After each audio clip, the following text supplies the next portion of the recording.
नमस्कार, जय हिंद, जय श्री राम दोस्तों। शिवम चौधरी ऑफिशियल में आप सबका स्वागत है। आगे बढ़ने से पहले आप सबसे रिक्वेस्ट है, वीडियो को लाइक कीजिए, चैनल को सब्सक्राइब कीजिए और शेयर करना मत भूलिएगा। कल जो वेनेजुएला में हुआ, उसने एक बात स्थापित कर दी है कि दुनिया एक जंगल है और इस जंगल में सिर्फ और सिर्फ उसकी सत्ता चलेगी जिसके हाथ में ताकत है। यहां पर कोई नैरेटिव काम नहीं करता है, कोई डिप्लोमेसी काम नहीं करती है, कोई मोरालिटी काम नहीं करती है। यहां सिर्फ और सिर्फ एकमात्र चीज है जो काम करेगी, वो है कि आपके हाथ में कितनी ताकत है। तो भारत को भी उस नैरेटिव से बाहर निकलना चाहिए कि हम युद्ध का देश नहीं है, हम बुद्ध का देश है। ऐसा कुछ नहीं है।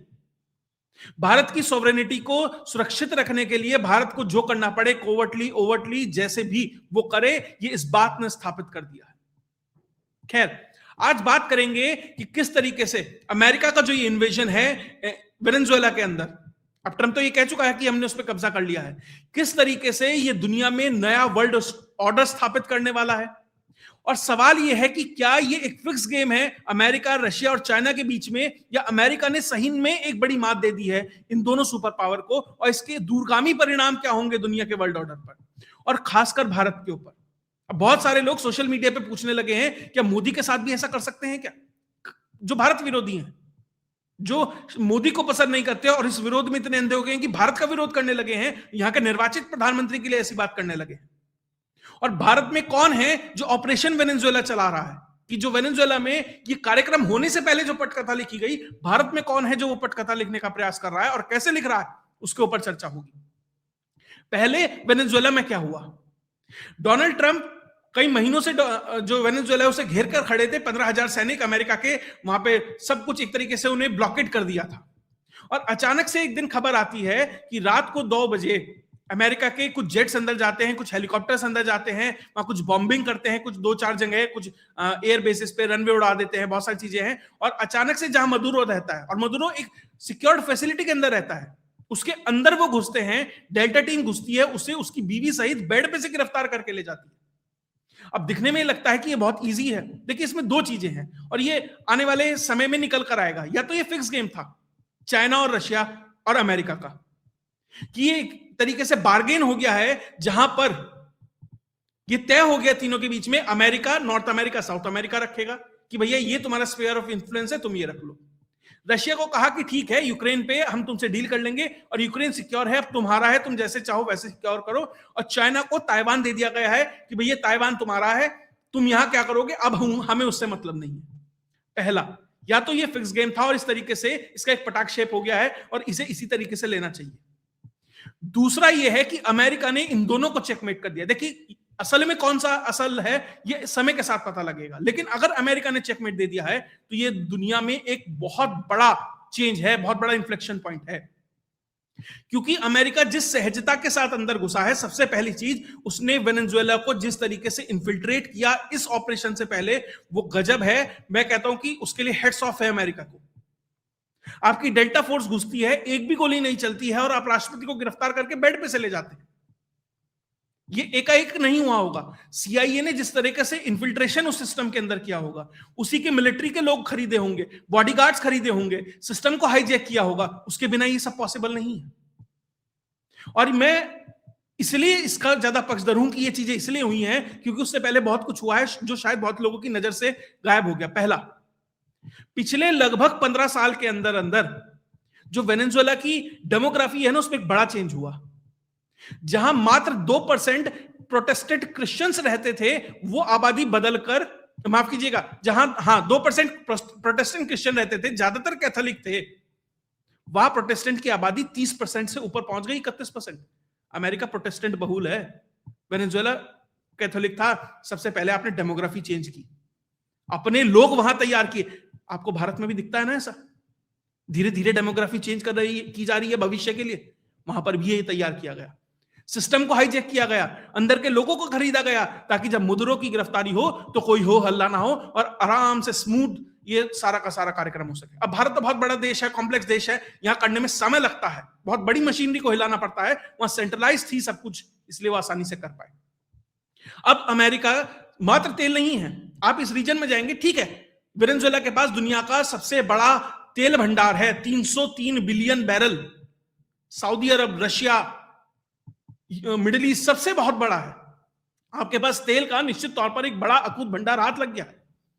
साथ ही बराबर में एक देश है कोलंबिया, जहां से दुनिया की सबसे ज्यादा ड्रग्स आती है, और दुनिया में ड्रग्स का व्यापार लगभग $2 ट्रिलियन से ज्यादा का है, और उसका सबसे बड़ा एपिसेंटर है। अगली नजर अमेरिका की उस कोलंबिया के ऊपर होने वाली है, बराबर में बैठे क्यूबा के ऊपर होने वाली है।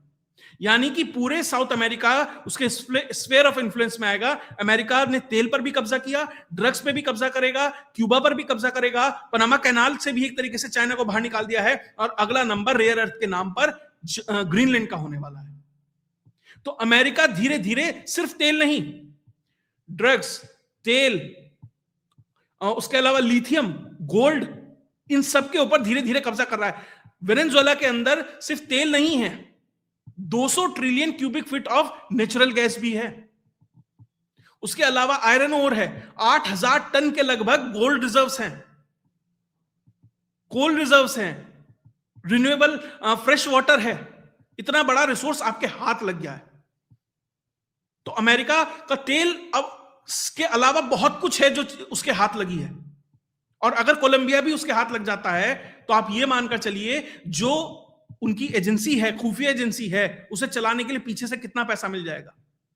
और सिर्फ ये सब कुछ डेमोक्रेसी के नाम पर किया गया कि भैया डेमोक्रेसी नहीं थी, हमने कब्जा कर लिया, क्या दिक्कत है। और ये जो गोल्ड, जो ऑयल रिजर्व हाथ लगा है ना, ये दुनिया की इकोनॉमिक्स को चेंज करने वाला है। अमेरिका के हाथ में जो ये तेल है, अब ये सस्ता तेल जब वो मार्केट में फ्लड करेगा, उसके बाद जो ये मिडिल ईस्ट है, जहां पर सऊदी अरब है, युआन में करने लगा था ना व्यापार, डॉलर छोड़ के 50 साल हो गए थे, सिग्नेचर नहीं किए थे पेट्रो डॉलर वाले पैक्ट के ऊपर, उसे रिन्यू नहीं किया था, और युआन में तेल बेचने लगा था चाइना को। अब अमेरिका क्या करेगा? तेल फ्लड करेगा मार्केट में, सस्ता तेल आएगा, सऊदी वालों को कहेगा या तो ये युआन छोड़, या मैं तेल इतना सस्ता कर दूंगा कि तेरी प्रॉफिटेबिलिटी जीरो हो जाएगी, और तुझे फिर उसी स्तर पर लाके खड़ा कर दूंगा जहां तुम पिछले 100 साल पे थे, रेगिस्तान में, वहीं खड़ा कर देंगे। तो मजबूरन उस मिडिल ईस्ट को, उस कतार को, जो गैस के नाम पर आगे बढ़ता है और अपने आप को ये मानता है मैं मीडिएटर हूं, मैं जो चाहूं वो कर सकूं, तो उसका भी हाथ मरोड़ सकता है, क्योंकि गैस के रिजर्व्स वेनेजुएला के अंदर भी है।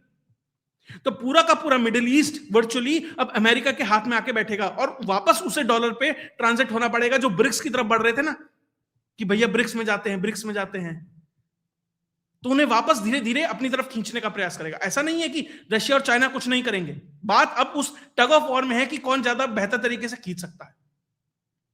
उसके अलावा जब ये तेल मार्केट में आएगा, तो जो ईरान का जो नंबर 2 में जो चाइना तेल खरीद रहा था, उसके ऊपर प्रेशर पड़ेगा। सस्ता तेल आएगा, उसकी वजह से जो रशिया पूरा का पूरा अपना युद्ध फंड कर रहा था इसके नाम पर, उसके ऊपर प्रेशर पड़ेगा, क्योंकि रशिया से सस्ता तेल हो जाएगा तो वेनेजुएला से लोग खरीदेंगे। रशिया से क्यों खरीदेंगे? वो यूरोप जो सस्ता तेल रशिया से खरीद रहा है वाया इंडिया, वो कहेगा भैया हमें चाहिए ही नहीं, हम तो वेनेजुएला से, अमेरिका से खरीद रहे हैं, वो सस्ता है, तो रशिया पे प्रेशर पड़ेगा। तो एक तरीके से उसने वो प्रेशर पॉइंट दबा दिया कि पहली बात, रशिया को मजबूरन होना पड़ेगा यूक्रेन के ऊपर कहीं ना कहीं बीच में सेटलमेंट करने के लिए। ट्रंप तो दे रहा था ना 20 पॉइंट एजेंडा, ये एजेंडा, वो एजेंडा, कि भैया कर लो डील, और रशिया थोड़ा एक तरीके से आगे पीछे हो रहा था। अब वो लेवरेज खत्म हो गया है उसके पास, और उसे मजबूरन अब टेबल पे बैठना पड़ेगा। जो मिडिल ईस्ट है उसे इसने सिक्योर कर लिया कि भैया अगर तुम हमारे दायरे से बाहर जाओगे, सस्ता तेल भर देंगे मार्केट में, फिर क्या करोगे तुम? सस्ती गैस भर देंगे, फिर क्या करोगे तुम? और चाइना को तो सस्ता तेल चाहिए, अमेरिका कहेगा ठीक है, तुम्हारा लेवरेज रेयर अर्थ का है ना हमारे ऊपर, हम तुम्हें सस्ता तेल देते हैं, तुम सऊदी से मत खरीदो, तुम ईरान से मत खरीदो, वो सस्ता तेल हम दे रहे हैं, उसके एवज में हमें रेयर अर्थ दो। तो जो चाइना था उसको भी उसने एक तरीके से टैकल किया, और हो सकता है वो भारत को भी ऑफर दे कि तुम इतने डॉलर पे रशिया से तेल खरीद रहे हो, हम देंगे ना तुम्हें तेल, यहां से आके खरीदो, यहां से लो, क्या दिक्कत है? भारत को भी वो जो कैरेट है वो दिखाई जाएगी। अब उसको किस तरीके से टैकल किया जाता है वो एक अलग चीज है। ये पहला तेल का इस्तेमाल कर किस तरीके से उसने पूरी दुनिया में एक झटके में जो रोटी है वो बिल्कुल पलट दी। सस्ता फ्यूल डोमेस्टिक कंजम्पशन के लिए मिला, सस्ता फ्यूल अपनी डेटा जो सेंटर्स बना रहे हैं उसको, वो जो फ्यूल मतलब एनर्जी इंटेंसिव जो सेगमेंट है उसके लिए उसे मिला है। और जो लोग डॉलर से भाग रहे थे, अब उन्हें वापस डॉलर में आना पड़ेगा मजबूरन उस सस्ते तेल को लेने के लिए। लेवरेज होगा, किसी को लालच दिया जाएगा, किसी को डराया जाएगा, किसी को भारत जैसे को लालच दिया जाएगा, भैया सस्ता तेल ले लो, सऊदी जैसे को डराया जाएगा, सस्ता तेल आ जाएगा। इसलिए सबको वापस अमेरिका की तरफ खींचने का प्रयास होगा।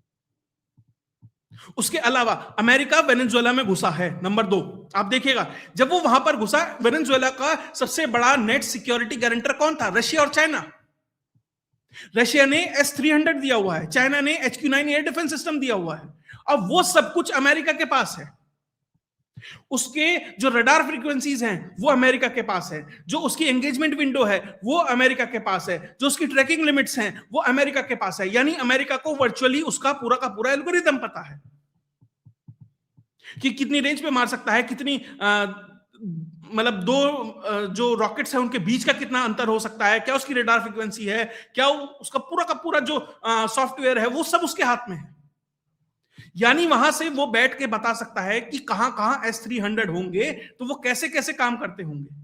और अगर S-300 समझ गए होंगे तो मोटा मोटा उसी फ्रेमवर्क पर S-400 भी काम कर रहा होगा, S-500 भी काम कर रहा होगा। तो भारत में जो S-400 हम अब तक हमारे लिए एक तरीके से हमारा एसेट था, अब हमारे लिए उसे दोबारा से रिकैलिब्रेट करना पड़ेगा, दोबारा से उस पर विचार करना पड़ेगा कि भैया ये चीजें तो अमेरिका को पता है, अमेरिका को पता है तो मतलब मुनीर को पता है, मुनीर को पता है तो मतलब ये जो हमारे पास एक तरह का लेवरेज था, हमारे पास जो एक तरह की चीज थी, हमारे लिए सवाल ये उठता है कि इसको वापस से कैसे इसके ऊपर विचार किया जाए।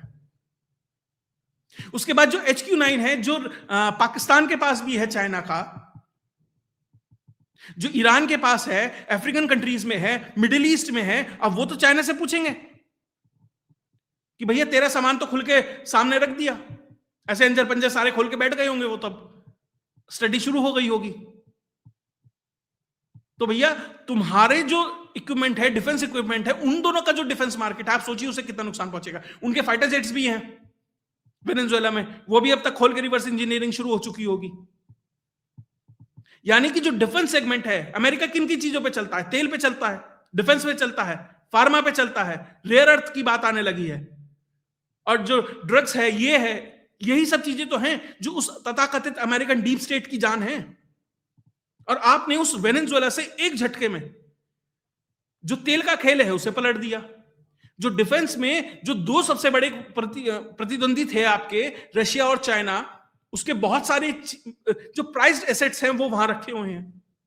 मैं ये नहीं कह रहा कि उन दो सामान को खोलकर वो पूरा का पूरा बता देंगे भैया रशिया कैसे करता है, चाइना कैसे करता है, लेकिन हाँ आप एक अंदाजा ले सकते हैं कि चीजें किस दिशा की जा रही होंगी, किस फ्रेमवर्क पे काम करता है, सॉफ्टवेयर्स कैसे काम करते हैं, कौन सा एल्गोरिदम वो यूज कर रहे हैं। क्योंकि एयर डिफेंस सिस्टम, जेट्स, इसका मतलब सिर्फ लोहा और मिसाइल नहीं होती, उसके पीछे का जो असली दिमाग होता है, जो ब्रेन होता है, वो सबसे बड़ी ताकत होती है। वरना वो जेट बना के तो पाकिस्तान में भी घूम रहे हैं, वो सड़कों पे देखे ना, स्कूटर जेट की शेप, वो थोड़ी होता है जेट। तो जो डिफेंस सेगमेंट है, जो डिफेंस सेक्टर है, उसमें आप ये देखिए कितना बड़ी एक तरीके से बड़ी सफलता मिली है अमेरिका को। फिर ड्रग्स मैंने आपको बता ही दिया, कोलंबिया से आता है। अब तक तो अमेरिका को लगभग 3,500 किलोमीटर तो वेनेजुएला में जाना है, फिर उसके बॉर्डर लगता है कोलंबिया, बहुत दूर था, अब तो सिर्फ कोलंबिया के बॉर्डर पे जाकर आप खड़े हो गए। अभी अमेरिका ने धमकी दी थी मेक्सिको को, देखो मेक्सिको ने एकदम से क्या टैरिफ लगा दी अमेरिका, भारत और चाइना पे। यानी कि मेक्सिको भी सिक्योर है, कोलंबिया भी सिक्योर है, क्यूबा भी आपको जल्दी ही सिक्योर होता दिखाई देगा, पनामा सिक्योर होता दिखाई देगा। तो कुल मिलाकर अमेरिका ने अपना स्फीयर ऑफ इन्फ्लुएंस एक तरीके से सिक्योर कर लिया है। वहां से जो अमेरिका में उस एरिया में जो रशियन इंटरफेरेंस था, जो चाइनीज इंटरफेरेंस था, वो बहुत मिनिमल कर दिया है।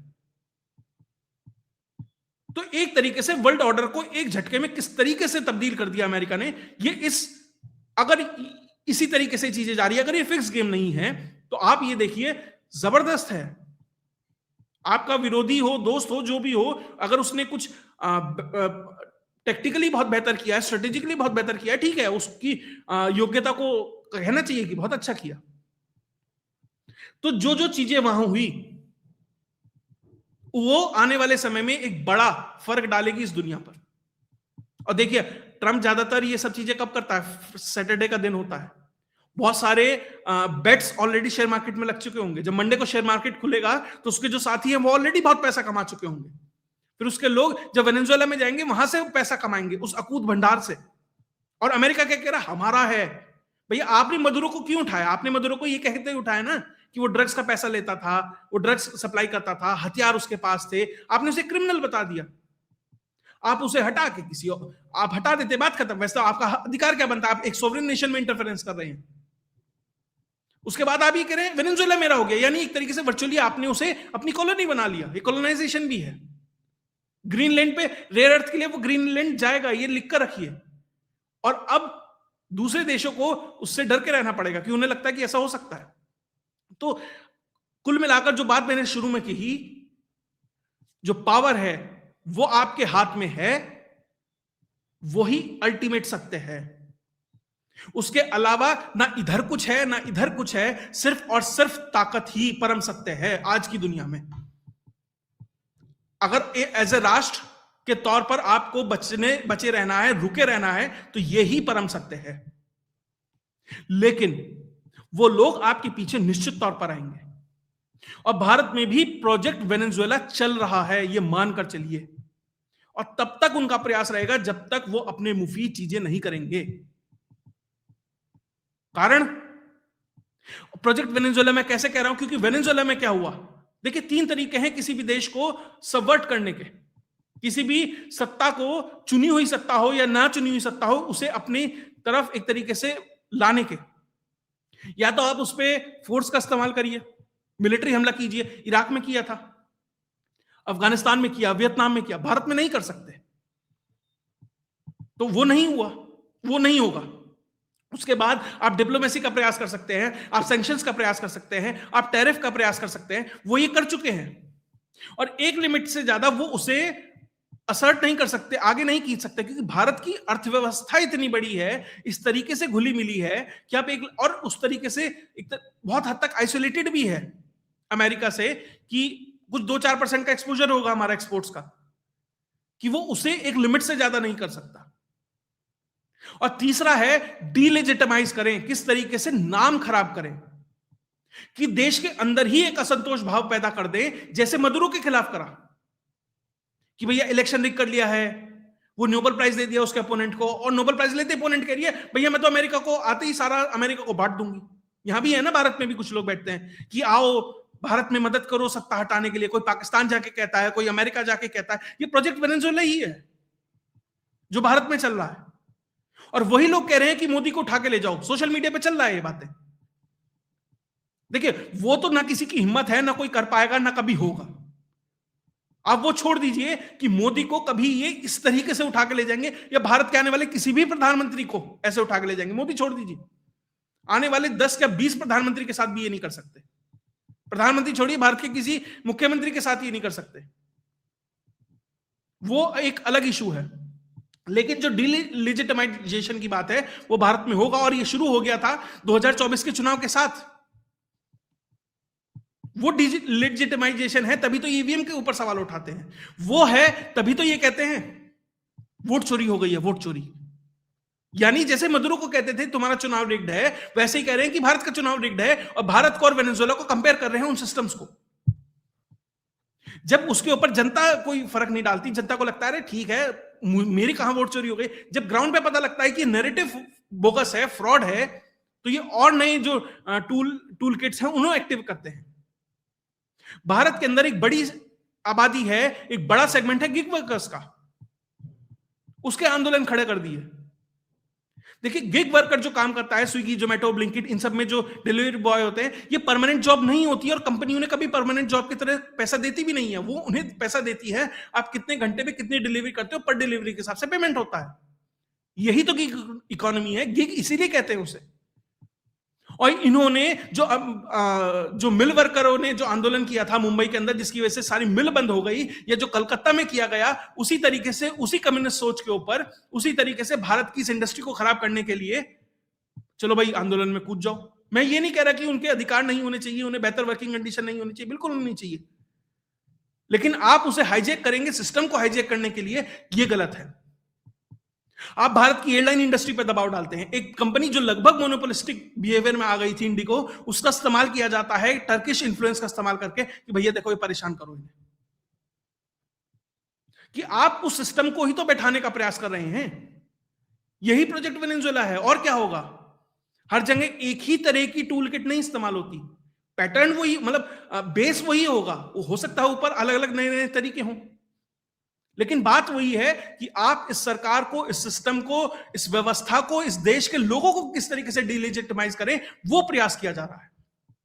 तो जो वहां हुआ वो यहां नहीं होगा, इसकी कोई गारंटी नहीं है। मतलब एग्जैक्ट वो उठाने वाला नहीं होगा, लेकिन उसी तरीके से आपको भी दीवार के लगाने का प्रयास किया जाएगा। उसके अलावा farmers protest, teachers protest, minority का प्रोटेस्ट, ये सब वही तो है। आप प्रयास करते हैं कि एक संवैधानिक पद पे बैठे व्यक्ति के द्वारा किसी व्यापारी का इस्तेमाल कर चंद्रबाबू नायडू की उसे सरकार से समर्थन वापस लिया जाए। यही तो प्रयास हो रहे हैं। तभी तो अमेरिका के बड़े बड़े डेलीगेट्स आके चंद्रबाबू नायडू उसके सरकार के लोगों से क्यों मिलते हैं?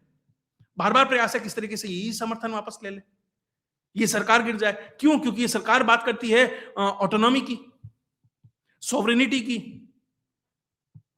भैया हमें भारत मजबूत चाहिए, लेकिन उतना मजबूत चाहिए जो हमारे साथ खड़े होकर मजबूती के साथ चाइना का विरोध करे। लेकिन भारत तो अलग ही खड़ा हो जाता है।